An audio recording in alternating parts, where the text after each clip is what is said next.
And now let's talk about the performance bit of the all-new Honda City. Now what you get in terms of engine options is a choice between a petrol and a diesel motor. Both displace 1.5 liters, and transmission options include either a CVT with the petrol motor or a 6-speed manual, whereas the diesel can only be had with a 6-speed manual unit. Now, as far as the one that I'm driving right now, which is the CVT variant, is concerned, it is a very comfortable and a refined car to drive. So if you're looking for a no-nonsense, comfortable driving experience and a very family-oriented car, well, this is the one you should go for. The CVT performance is quite nice. It's much better than many of the other CVTs out in the market.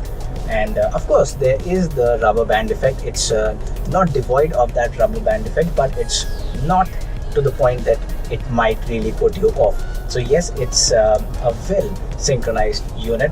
The engine itself is, again, as far as stats are concerned, the displacement and the torque is the same as the other unit, but it is not exactly the same engine. The engine has been significantly reworked internally to improve performance in multiple areas, and as a result of that, you also get a slight power bump of just about 2 horsepower, which means you get 120 PS of power with this motor.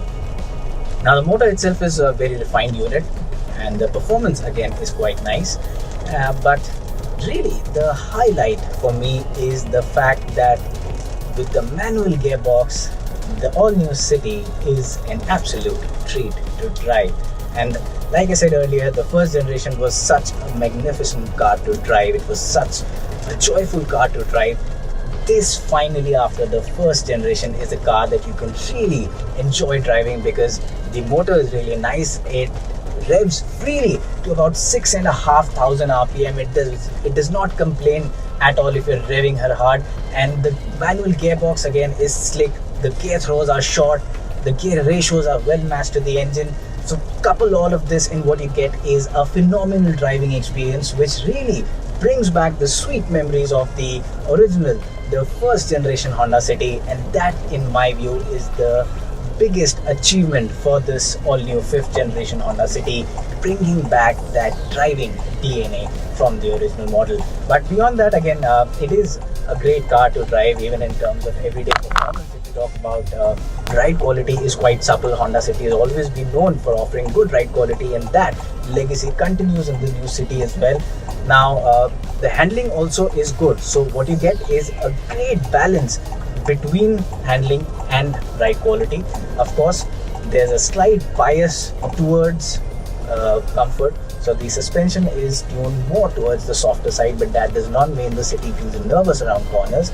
And if you really attack corners, it will still keep you happy. And of course, straight line stability is good. And as far as active safety is concerned, again, a lot of features that you would expect from a car of this segment that we already showed you on the screen earlier. But some of the notable ones that I would like to talk about are the vehicle stability assist system, which is the old school ESC, and of course you have a blind view monitor system for your left side. You have again 3 viewing angles for the reverse parking camera, and then of course you do have the very new feature for the segment, which is called the handling assist. Now this is something that applies slight braking to the front wheels while you're cornering, and what that does is it just helps keep the car planted, keep the car a little more stable, and you can feel the system working, especially when you're going through a series of quick turns. That is where you can find it doing its job.